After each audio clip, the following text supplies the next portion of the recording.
You're telling me you would accept a full tracksuit, like head to toe Maple Leaf tracksuit? A hockey bag stuffed full of hoodies, sweaters. Yeah, but that's different. Again, jumpsuits. You would give those away. You would wear them in individual packages. I'm talking the full tracksuit. You would walk out in public. I have a beautiful Leafs alumni sweater in my truck.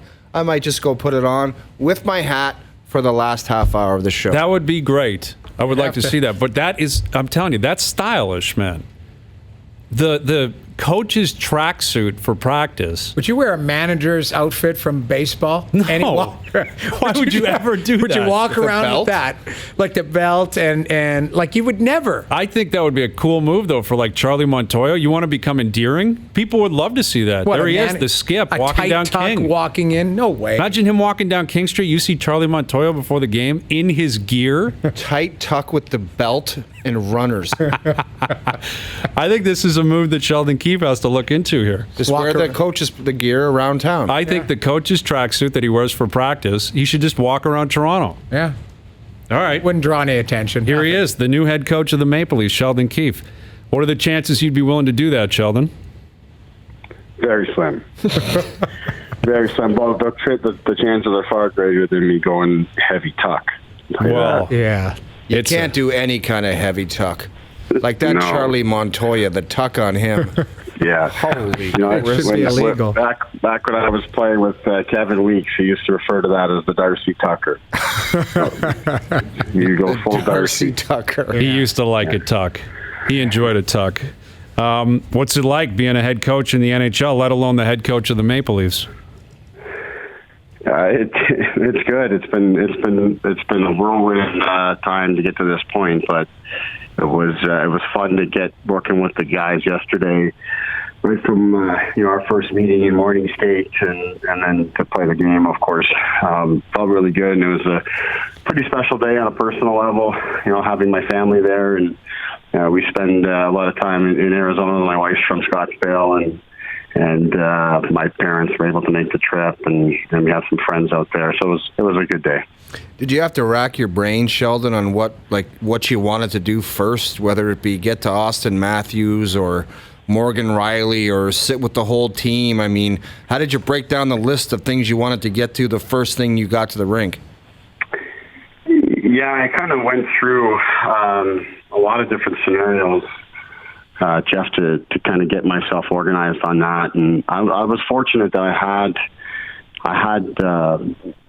on my flight from Toronto out to Phoenix, I flew with both Mitch Marner and John Tavares, who between games, John had returned home to Toronto, and we had flown together. So we were trapped together in the steel tube there, and we were able to talk for a better part of 3 or 4 hours on a number of things, and that really helped me gain some valuable perspective on how things have been going, and helped me kind of prioritize what I was going to do on that first day. Any awkward pauses? I mean, that's a long flight. At some point, you can't be talking for 4 straight hours. I was.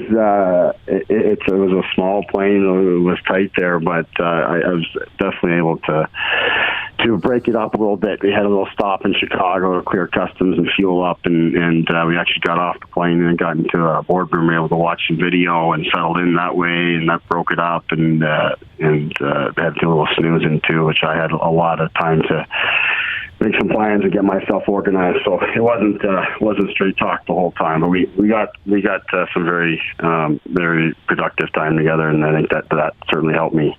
You just talked about the process. Was there a moment yesterday where it was a little bit surreal for you, whether it was the first moment on the bench or your first call behind the bench, or was there something that kind of stood out? You're like, holy smokes, here I'm in the show as a coach. You know what, Jamie? I don't want to undersell it by any means, but just the one thing that I really felt good about is I felt very comfortable through the day, and I think a lot of that is due to the fact that I've had so much exposure to the Leafs through training camp and through exhibition seasons now, for 5 seasons. And for that, I have to credit and thank Mike Babcock for just how much he was able to involve me. And when I spoke with him the other day, that's what I did, was thank him for that, because of that exposure. And I had been on the bench for, a handful of NHL exhibition games. I just felt really comfortable in that sense. So, believe me, I recognize the privilege it is to coach in the NHL and to coach the Leafs in particular. But I was really happy at just how comfortable I felt yesterday, and that made things move a lot quicker and a lot smoother. With the head coach of the Maple Leafs, Sheldon Keefe, you seemed happy throughout the game. You guys were winning. Your team played well. Is that standard procedure for you, or is that just because of the moment?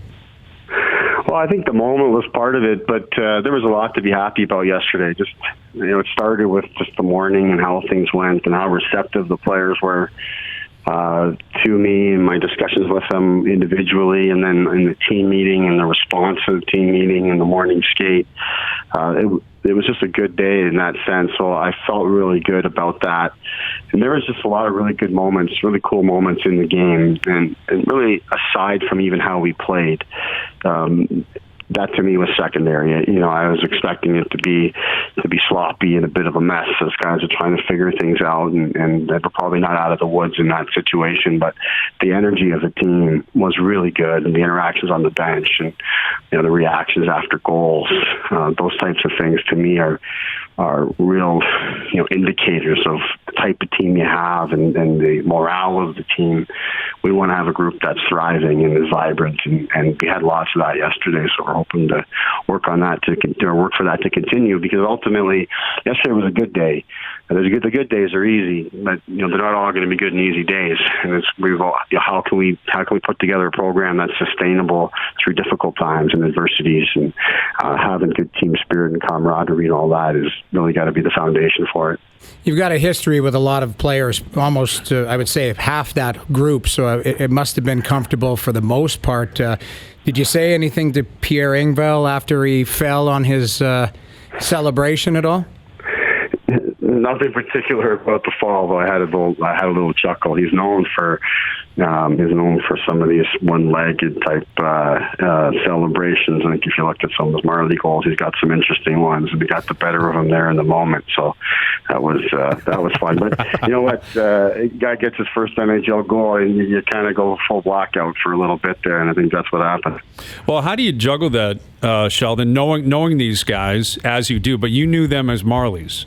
Now it's the NHL, and how do you take your experience in the American Hockey League and say, okay, I know what that guy represented, I know what he plays like, I know who he is as a guy, but apply it to the NHL? Well, you know what? I certainly have to keep things in perspective, and I think as time goes on, I'll be able to find my bearings on that a lot better. That said, coming into this, I'm trying not to be too wide-eyed or overwhelmed by the situation. While it certainly is the NHL, and recognize the step up is significant.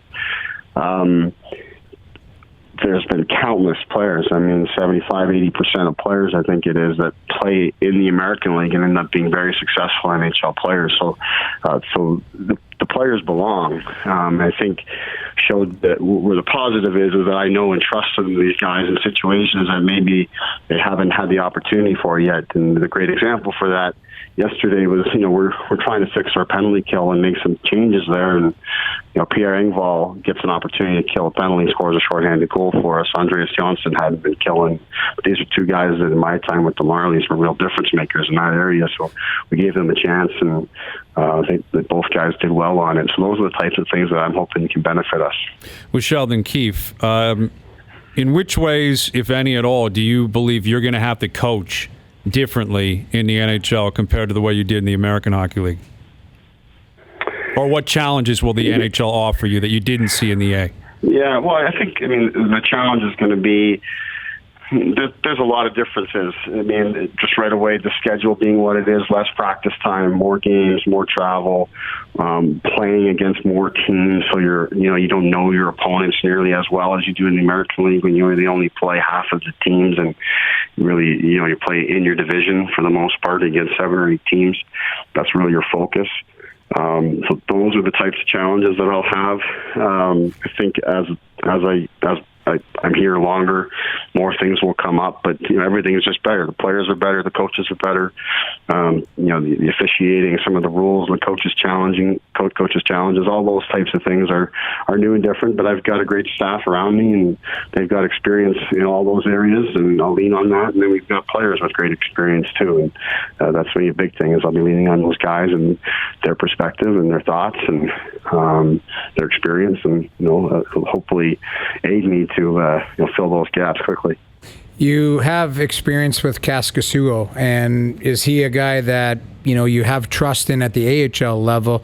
You're going to be looking to try and get him in maybe a different situation than back-to-back, or have you laid out and chatted with Steve Briere or something of how you're going to want to play Freddie and the backup?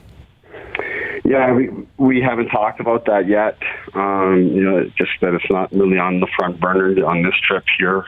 It's not something we're concerned with, but it's a conversation we'll have in terms of how that can work out. As the schedule kind of gets going, we do have a back-to-back next week with Buffalo, and we'll talk about these kind of things as the season gets going. But I don't have any real determinations right now in terms of what we want to do there. But I'll get the information and try to do what's best for everybody involved. But obviously, the performance and the results on back-to-backs is something that needs some consideration, and we need to make sure we make the appropriate plan. With Sheldon Keefe, obviously, you're in the NHL. There's only 31 jobs. It's an incredible opportunity. It happens to be Toronto, but I'm sure you'd appreciate anywhere you would be in the NHL if you got that opportunity. But Kyle Dubas, in particular, has offered this up for you. He's known you for quite some time. He gave you the chance in the OHL, gave you the chance in the American Hockey League. How comforting is that for you to step behind the bench in the NHL, knowing that Kyle Dubas is your GM? Yeah, it's very comforting. Of course, you know what to expect. Not so much what even to expect, but you know what the expectations are and what the goals are when you come into the rink every day. You have that trust and that relationship to be able to have real honest discussions and provide feedback, both positive and constructive. So that feels really good. But even more than that, it's just throughout the entire organization, with relationships that I've built with different people, and to the time that I've had to interact with Brendan Shanahan, and knowing that that there's full alignment there with his vision, not just with Kyle, but there's a reason why Kyle was brought in by Brendan, because of what his vision is. So I think things are really aligned, and that gives me the confidence to go out and coach every day that that I can do what's best for the entire group, and that we can work together to make adjustments along the way as needed. Well, congratulations on the gig, on the win last night. Good luck tomorrow night in Colorado, and I'm sure we'll do this again down the road. We always appreciate it. Thank you, Sheldon. Thank you, guys. Take care.